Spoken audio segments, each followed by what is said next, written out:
Okay, so I got another little project going on here. This is the mount for my cell phone, or it was. But as you can see, this thing is dorky. So we're going to fix that. We're going to machine a new one. And we're going to use the 4-jaw because we're going to bore a hole in it that's not in the center. So we got our victim here, fresh off the saw.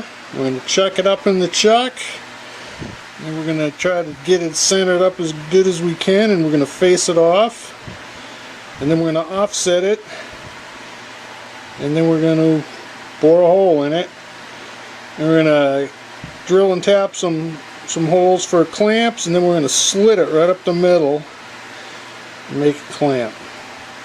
Then we're going to have to drill some holes and maybe do a little milling on the top so that we can mount this thing to. So basically what this is going to look like after it's all said and done is this. That'll be much better.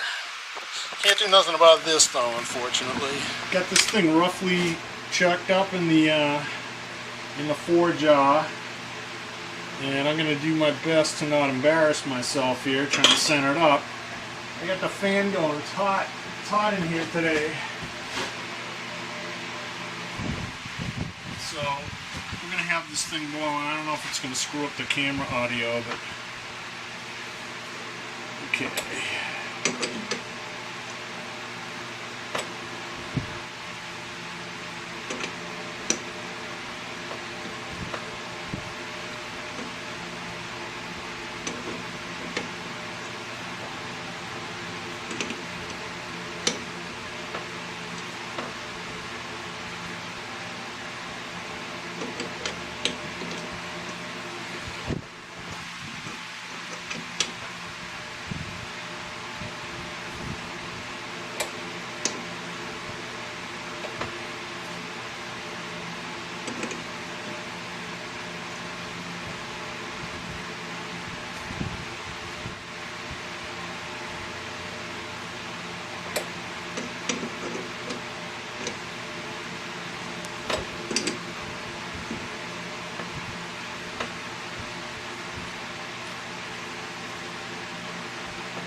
Oh.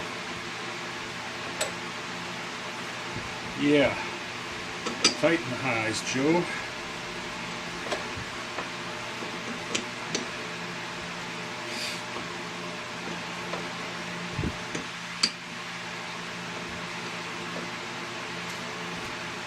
Okay, that's within a thou. Sure I didn't make any Bar Z records there.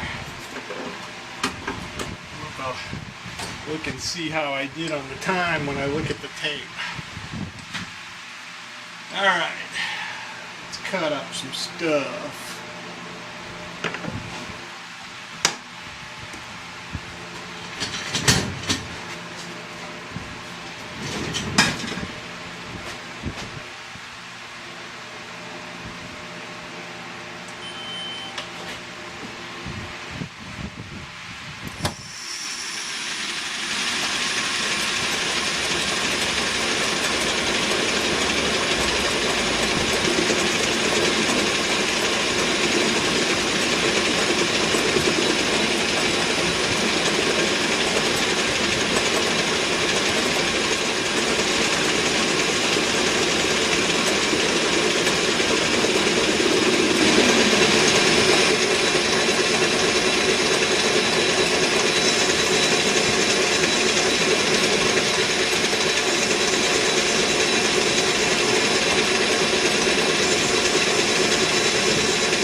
Alright.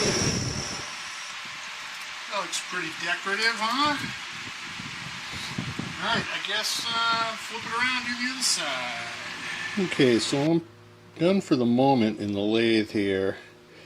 And what I'm going to do now is put this thing in the mill and mill flat down 300 thousandths. And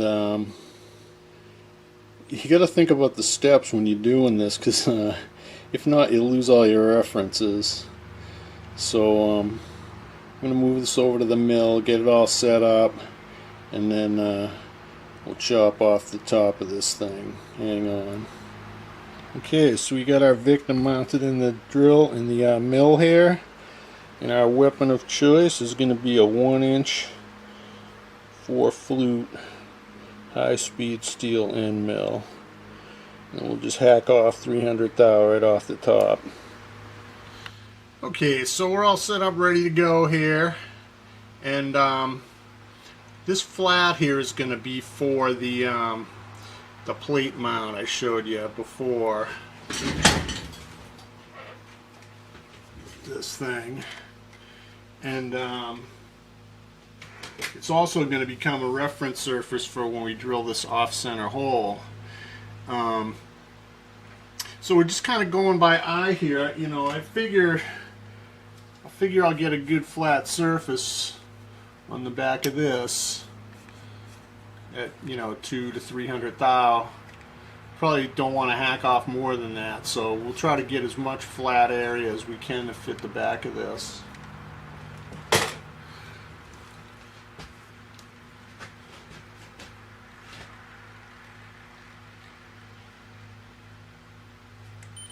Running at 450.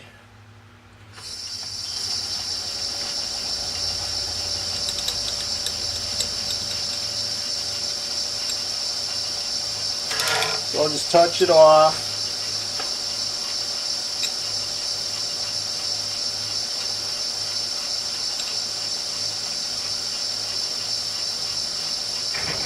Okay. Now I'll reset my Z-axis.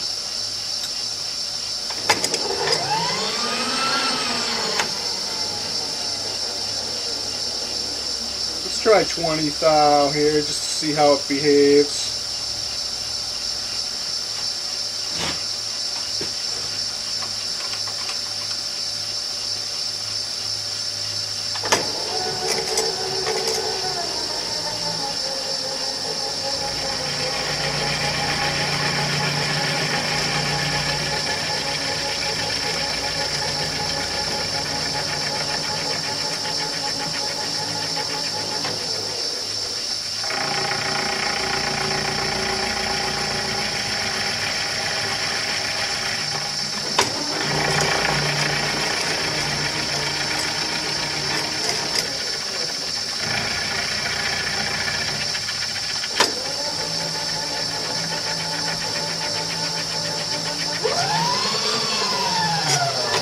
That was nothing. Let's try 50.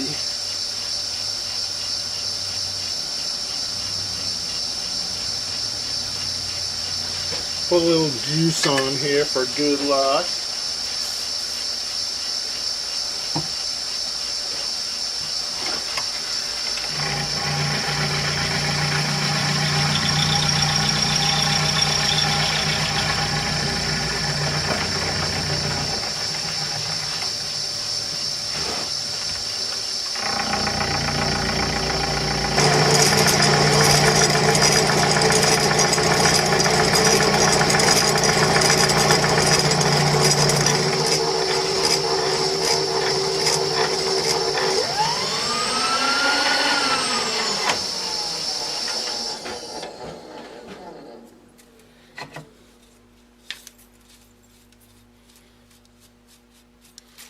Let's see what that measures out at.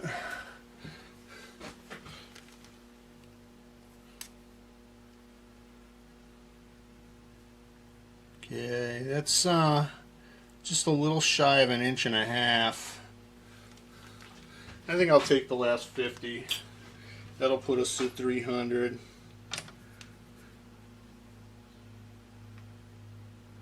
And that's what the original plan was anyways.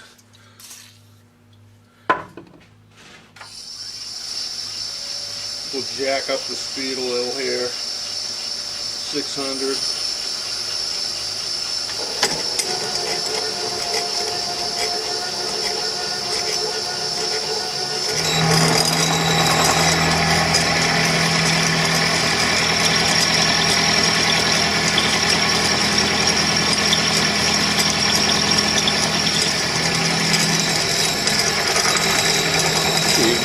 little old school here. And what I did is, when we turned this thing the first time, before I cut this flat, before I took it out of the 4-jaw, I just hit it just ever so slightly with the center drill, so I had a reference to the center.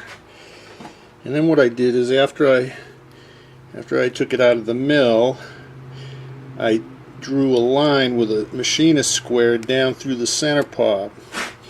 And then what I did is I measured over 300 thousandths and put another center mark in there. And now what I'm doing is I'm using that to center up on this thing in the right place. Right now it's within about 20 thou. Oh, 10 thou. But we'll get that centered up, and then we'll start boring the hole. Okay, we're centered up on our little mark there. I'm gonna make sure that our chuck doesn't hit, because we are off center. And we're gonna do some drilling here.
Okay, so get this thing back in the mill, and I've done some counter boring with an end mill. That's going to be our bolt pattern. So now what I'm going to do is I'm going to go down with a tap drill, and then I'm going to follow that to the split line with a clearance drill, and then We'll tap it, and we'll set up for sawing it in half. Hang on. Alright, get the drill in, got my depth set, so we're ready to go here. This is a tap drill for 1032.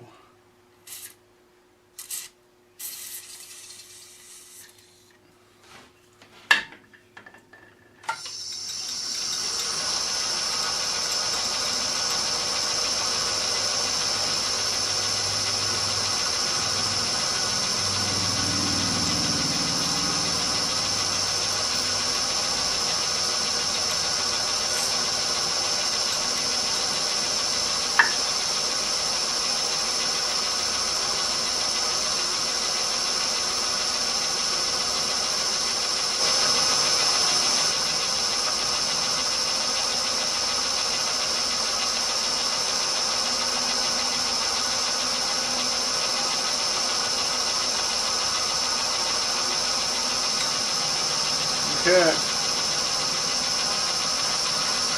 Now we'll run a tap down. See, man, maybe I'll hit these things with the clearance drill first. Gotta figure out where the split line's gonna be. Alright, stay tuned, a little more math to go here. Okay, I got a 3/16 drill in here, which is a clearance for a 1032.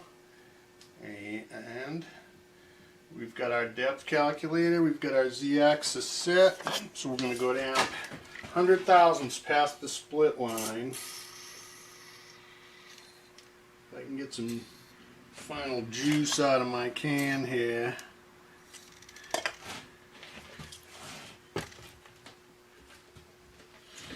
There we go.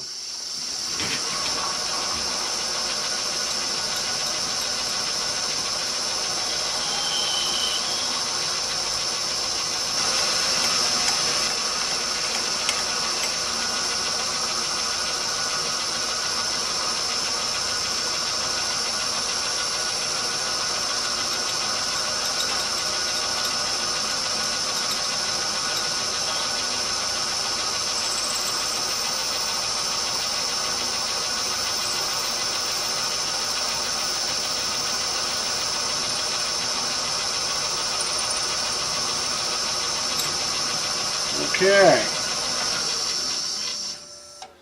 let's get the tap out and run the tap down these holes.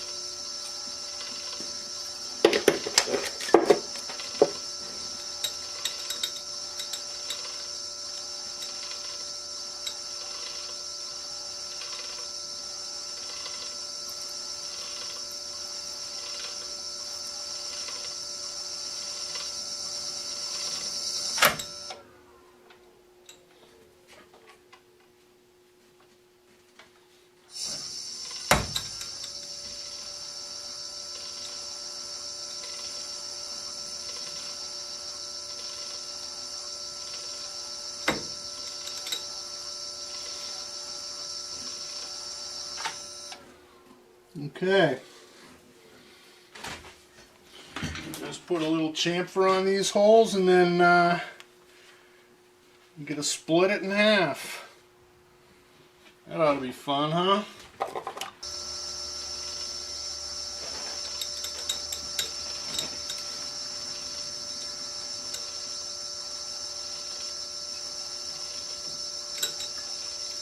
Beauty. Okay.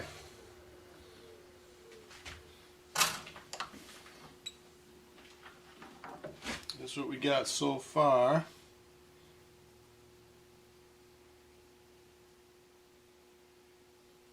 So when we split it, we will have a clamp.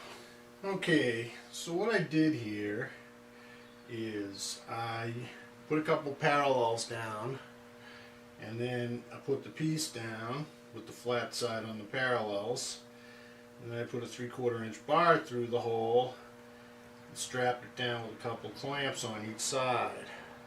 So it's rigidly stuck there. Then I took a dial gauge and I ran it across the back until it was square. So now we're ready to start cutting. And what I did here is, before I put that thing down on the parallels, I measured from the flat to the edge of the hole, and that was 572. And then I know the hole diameter, I measured that, and it's 877. So if you take those two numbers, you take half the hole diameter plus the height of the hole, and then you got to subtract the thickness of the cutter. And what I did is I set up an adjustable parallel to that number, and I put it on top of these parallels that were down here touching the flat, and then I just lowered the cutter down until it was just touching the top of the parallel. So now the cutter height is set. So now all we got to do is start cutting. Okay, so we'll be running this thing at 100 RPM. Feed as needed to be comfortable.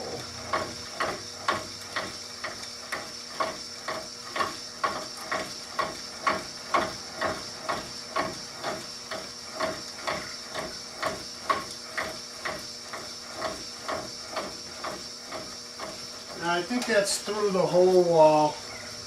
Let's see what happens here. It's a little more than 100 thou cut.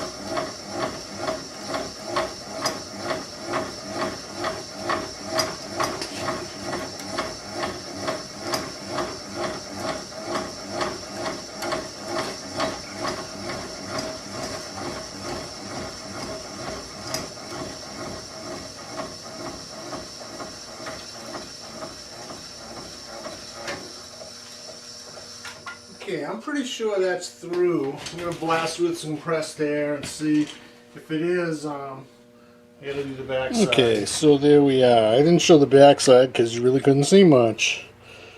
There's what we got. So we got to clean it up and probably have to run the tap down through them holes again. And then we'll see how it fits. Okay, we got this baby done.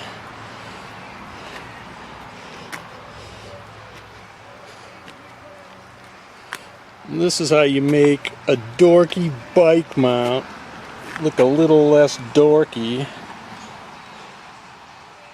So that's it.